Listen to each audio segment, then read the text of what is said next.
Okay, after you've done it 10 or so times, you'll notice that there's no more oil in the tube. Well, you gotta pour more in. And you should pour it up to the mark that you want it to be at, which you will need, if you're doing a complete fork job, you'll need two quart, well, quart and a half.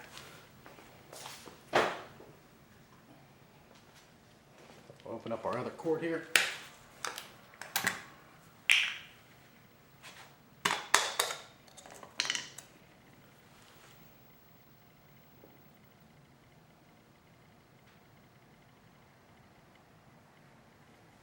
And now what I like to do is lift the bottom, the outer tube, up about, I don't know, halfway. Do it twice.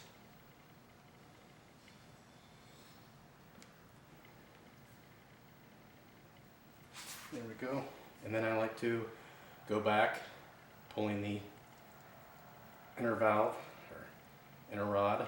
I do it about 10 more times just to make sure I've got all the air out and make sure all the oil is where it needs to be. So I'm going to do this about 10 more times. When it's done, I'll finally top it off. I'll put the gauge in there. As soon as it hits the tip, I know that's where I need to be in my oil, and then we'll move to the next step, so stay tuned.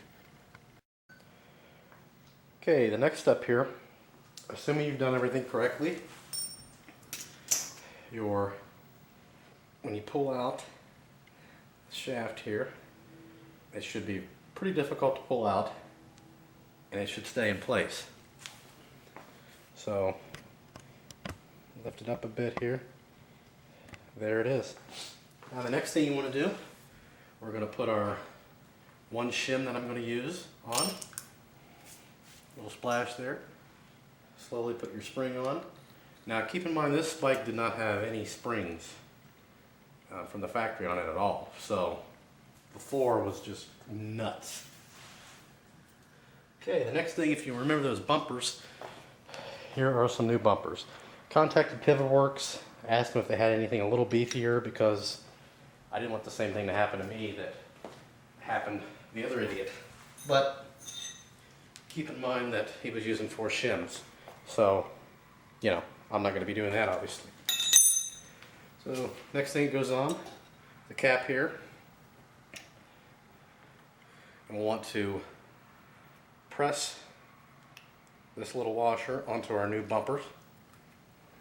It doesn't really matter if we press it on, but then your upper here, because it'll get pressed on once we screw it on.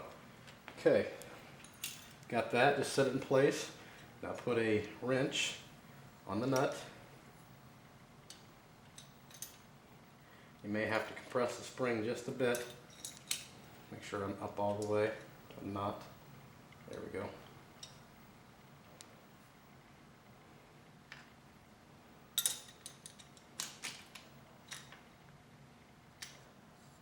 And we just really want to get this started at this point. You can see the inside of this is threaded. I'm not doing a real good job of getting it started here.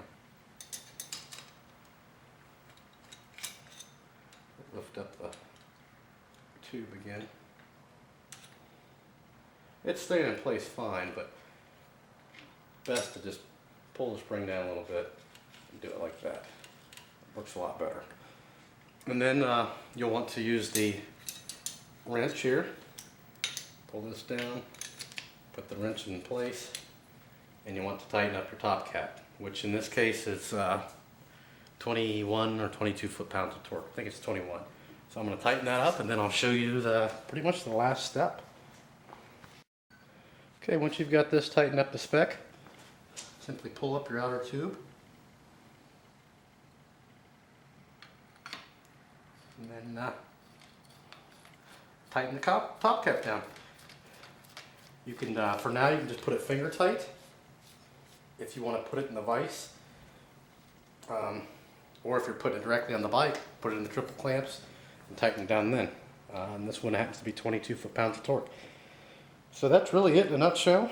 Every step. Don't think I missed anything. Please feel free to post comments, questions, rate, and subscribe, and as always, thanks for watching.